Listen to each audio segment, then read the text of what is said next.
भोपाल के नीलम पार्क में वर्ग 1 अभ्यर्थियों का प्रदर्शन लगातार जारी है। 3 साल से भर्ती और पदोन्नति का इंतजार कर रहे अभ्यर्थियों का कहना है कि दो परीक्षाएं देने के बावजूद अब तक नियुक्ति की प्रक्रिया आगे नहीं बढ़ रही है। प्रदर्शनकारी सरकार और शिक्षा मंत्री से पद बढ़ाकर भर्ती करने की मांग कर रहे थे। अभ्यर्थियों का कहना है कि जब पदोन्नति नहीं करनी थी तो भर्ती परीक्षा क्यों आयोजित की गई।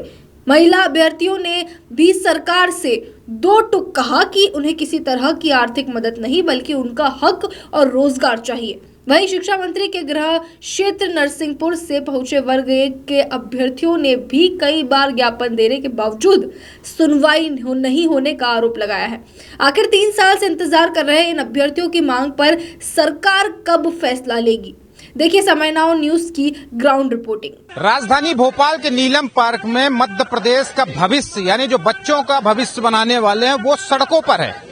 अभी आप सोचने में हैरान होंगे कि ऐसा मैं क्यों कह रहा हूं, तो मैं आपको तस्वीरें दिखा दूं कि नीलम पार्क में हम मौजूद है। ये वर्ग 1 के चयनित अभ्यर्थी हैं। ये अपनी मांग अपने अधिकार के लिए प्रोटेस्ट कर रहे हैं। आप देख सकते हैं तस्वीरों में कि एक महिला जो है यहाँ पर अब अनशन के मूड पर भी लेटी हुई है। तमाम यहाँ पर वर्ग 1 के जो चयनित हैं वो यहाँ सब पहुंचे हुए हैं, कहीं ना कहीं प्रोटेस्ट कर रहे हैं। एक तरफ वर्ग और 2-3 के लोग प्रोटेस्ट कर रहे हैं, तो वहीं दूसरी तरफ देखा जाए तो वर्ग 1 के भी यहाँ पर जो चयनित है वो अपना प्रोटेस्ट कर रहे हैं। आप लोगों की क्या मांग है, आप लोग कहाँ से आई हैं?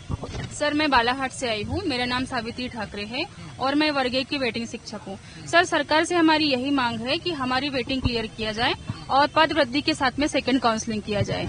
सर देखिए ये भर्ती जो है कई सालों बाद में निकलती है और हम लोग बड़े मेहनत के साथ में तैयारी करते हैं। सर गवर्नमेंट ने पहली बार दो एग्जाम लिए, पात्रता और चयन परीक्षा। हमने जो है दोनों परीक्षा पास करके 100 में 80, 82, 95 तक नंबर लेके आए, लेकिन बावजूद सरकार ने जो है पदों की कमी की वजह से हमको वेटिंग में डाल दिया। सर अगर देखा जाए तो जो सारे 16 सब्जेक्ट है उसमें केवल 5-5 या 6-6 पद ही आ रहे हैं और जो नाम मात्र के पद निकले हैं उसकी वजह से हम योग्य होने के कारण भी वेटिंग में हैं। सर तो सरकार से यही निवेदन है कि हम लोगों के साथ में न्याय किया जाए। हम लोग लाडली बहनाएं हैं तो हमको जो है भीख में 1500 नहीं चाहिए। सर हम योग्य हैं तो हमको 1500 मिलते हैं। हमको हमारी योग्यता जो है हमारी योग्यता के साथ में न्याय कीजिए। सर आप जो है हमें अपने नियुक्ति पत्र दीजिए, हमारी वेटिंग क्लियर कीजिए और सेकंड काउंसलिंग शीघ्र कीजिए। यहाँ पर आप सुन रहे हैं कि यानी जो लाडली का 1500 रुपए या 2000 रुपए सरकार दे रही है। अब इनसे अलग ही प्रश्न किया हमने कि आपको मिल रहे हैं कि नहीं, तो उस पर उन्होंने कोई जवाब नहीं दिया। परंतु इनका एक कहना है कि हमें वो 1500 रुपए भीख वर्ड का इस्तेमाल किया जा रहा है। भीख में हमें नहीं चाहिए। हम पढ़े हैं, हम मेहनत किए हैं, हम डिग्री लेके आए हैं, हमने बड़ी मेहनत की है, तो हमें हमारा अधिकार चाहिए।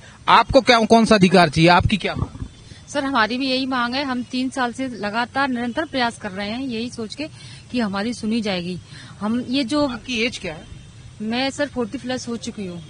एग्जाम दिए 5-6 साल हो गए हमें, लेकिन अभी तक हमारी कोई भी सुनवाई नहीं हो पा रही है।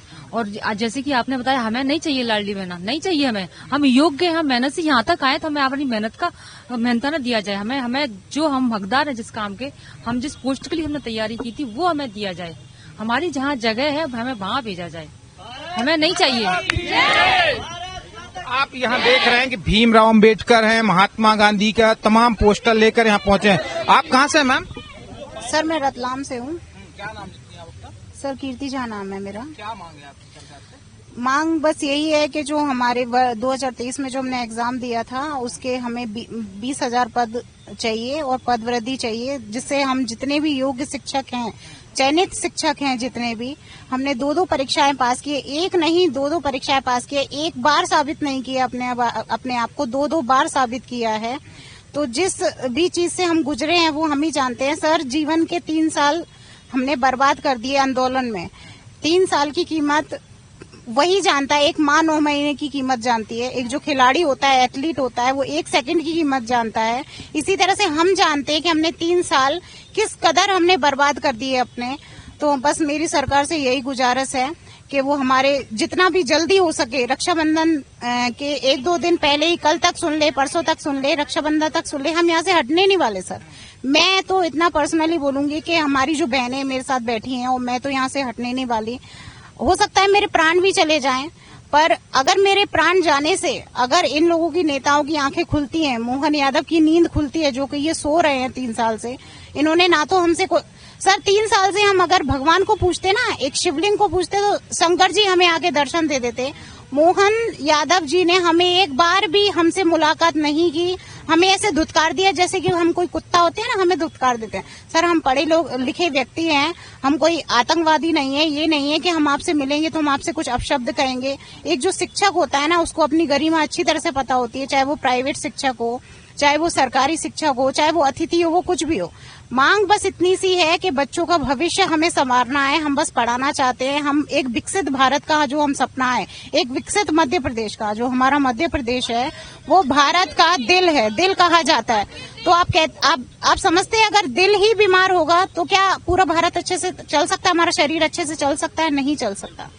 आप यहाँ पर सुने सबसे महत्वपूर्ण बात कि जिस तरीके से विकसित भारत की बात कर रहे हैं, निश्चित तौर पर ये कहीं ना कहीं केंद्र सरकार की भी एक सपना है, मध्य प्रदेश सरकार की। लेकिन टीचर है, ज्ञान की बातें तो निश्चित तौर पर करेंगे। उन्होंने जिस तरीके से कहा कि मोहन सरकार नहीं सुन रही है, अगर हम शिवलिंग की 3 साल पूजा करते तो शायद भोलेनाथ दर्शन दे देते और वो हमारी बात सुनते। लेकिन मध्य प्रदेश सरकार या शिक्षा मंत्री जो है ये नहीं सुन रहे हैं। और अभी तक आप लाडली बहनों को सुन रहे थे, जरा लाडले भाइयों से भी मध्य प्रदेश की बात करते, उनसे भी जानते हैं कि उनकी पीड़ा क्या है।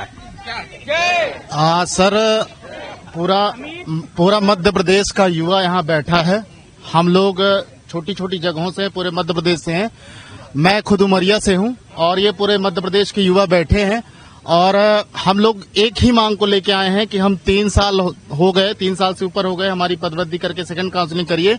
महिलाओं को सुदृढ़ बनाने के लिए लाडली लक्ष्मी योजना चलाई जाती है, पर वो महिलाएं सरकार के एक ऐसे तबके से हैं जिनके पास योग्यता नहीं है, बेरोजगार हैं, पढ़ी लिखी नहीं है। सरकार उनके सुदृढ़ीकरण की आवाज उठाती है, दोहरी नीति है। और ये महिलाएं जो हमारे साथ बैठी हैं, हमारी बहनें, ये पढ़ी लिखी हैं, इनको रोजगार नहीं दिया जा रहा। कैग की रिपोर्ट कहती है कि पूरे मध्य प्रदेश में शिक्षकों की भारी कमी है, लेकिन हमारे शिक्षा मंत्री कहते हैं कि हमारे पास तो पद ही नहीं है। और उनकी जो है गजट के अनुसार 2024 के अनुसार 60,000 पद रिक्त है। सर यदि आप प्रमोशन के माने तो 30,000 और सीधी भर्ती की तो 30,000, लेकिन शिक्षा मंत्री जी कहते हैं कि हमारे पास पद रिक्त नहीं है। ये अलग बात है कि वर्ग 1 में वर्तमान में 17,000 अतिथि शिक्षक पढ़ाए जा रहे हैं, पर शिक्षा मंत्री जी कहते हैं कि मेरे पास पद रिक्त नहीं है। बिल्कुल। आप कहाँ से हैं? सर मैं मध्य प्रदेश का एक बेरोजगार अभ्यर्थी हूँ जो कि सेकंड काउंसलिंग की पदवृद्धि से सेकंड काउंसलिंग की मांग कर रहे हैं हम 3 साल से, जो कि अभी तक हमारी मांग अधूरी है। और इसका कारण कहीं ना कहीं। आप हैं कहाँ से? मैं सर मध्य प्रदेश से ही हूँ। नहीं, मध्य प्रदेश किस जिले से? मैं नरसिंहपुर का भी हूँ, मैं ग्वालियर का भी, मैं भोपाल गाँव में हर जगह का हूँ। नरसिंहपुर जहाँ से शिक्षा मंत्री हैं, करेली से। मेरी यही मांग है कि पदवृद्धि के साथ सेकंड काउंसलिंग की जाए शिक्षक भर्ती वर्ग 1 में। इसका कारण ये है कि आपने देखा हो के की रिपोर्ट के अनुसार अभी मध्य प्रदेश में वर्तमान में 1.5 लाख पद खाली हैं। माननीय सुप्रीम कोर्ट ने, माननीय हाईकोर्ट ने भी इसका संज्ञान लिया मध्य प्रदेश में कि मध्य प्रदेश में शिक्षकों की इतनी भारी कमी है।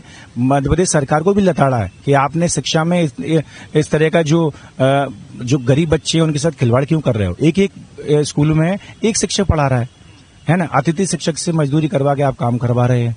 तो कहीं ना कहीं आपकी जो पद बढ़ाने की चिंता है ना, वो क्यों नहीं कर रहे आप, इसका भी कारण है। मुझे पता है कि मध्य प्रदेश में हर विधायक के, हर मंत्री, माननीय शिक्षा मंत्री जी के भी प्राइवेट स्कूल चलते हैं, तो उनको जरूरत नहीं है सरकारी स्कूल परिवर्तन करने की, क्योंकि वहाँ गरीब बच्चों के, दलितों, पिछड़ों के बच्चे पढ़ते हैं। इसलिए उनको शिक्षा जो सरकारी स्कूल उनको सुधारने की जरूरत नहीं है। इसलिए मैंने पहले भी देखी बीजेपी सरकार में, मध्य प्रदेश सरकार में हमारे बड़े बड़े मंत्रियों ने हमारी समर्थन करने के बावजूद भी हमारी मांग क्यों पूरी नहीं हो पा रही है बताइए। क्योंकि इस मध्य प्रदेश में ना शिक्षा मंत्री को चिंता है, ना मध्य प्रदेश मुख्यमंत्री को चिंता है। उनको पता है गरीबों के बच्चे पढ़ते हैं, कोई दिक्कत नहीं है, और जो सरकारी स्कूल उनको सुधारने की जरूरत नहीं है। एक स्कूल में एक बच्चा पढ़ता है। बहुत सारे ग्रामीण मांग कर रहे हैं कि हमें स्कूल चाहिए, छात्र मांग कर रहे हैं कि हमें स्कूल में शिक्षक चाहिए। बिना शिक्षक के हर स्कूल अधूरा है। बिल्डिंग होने से कभी स्कूल नहीं माना जाएगा। जब तक उसमें शिक्षक ना हो तब तक उसको विद्यालय नहीं कहा जा सकता। बिल्कुल। ये आप देख रहे हैं यहाँ पर वर्ग 1 के जो ये इन लोग अभ्यर्थियों को आप जो इनकी पीड़ा है वो आप लोगों ने सुना। और सबसे बड़ी बात यही है कि आखिर भर्ती निकालती क्यों है सरकार जब वो भर्ती पूरी नहीं कर सकती। दूसरी चीज जो है इनकी बात आपने सुना कि आखिर शिक्षा मंत्री हो या बड़े बड़े मंत्री विधायक, उनके तो खुद के विद्यालय है प्राइवेट सेक्टर के, तो फिर जब प्राइवेट विद्यालय है तो फिर आखिर भर्ती क्यों निकली, और निकली तो आखिर उन भर्तियों पर अब अमल क्यों नहीं किया जा रहा। आखिर आज उनको भोपाल, राजधानी भोपाल के नीलम पार्क में 5 दिन से लगातार अनशन प्रदर्शन क्यों करना पड़ रहा। आखिर वो छोटे छोटे बच्चों को लेकर यहाँ पर क्यों बैठे हैं। वो नहीं चाहिए उनको लाडली का 1500 रुपए। तो सरकार को अब इस पर, और शिक्षा मंत्री आपके गृह जिले से लोग यहाँ बैठे हैं प्रदर्शन करने, ये आपके लिए बहुत बड़ी पीड़ा की बात होनी चाहिए। बहरहाल देखना होगा कि आप इस पर संज्ञान लेंगे या ये लोग ऐसे ही यहाँ पर प्रोटेस्ट करते रहेंगे। कैमरा पर्सन आकाश के साथ आदित्य मिश्रा, समय now news Bhopal. Pure sure दूध और घी, माँ के प्यार सा, मिलावट से दूर, भरोसे से भरपूर, प्योर भी श्योर भी।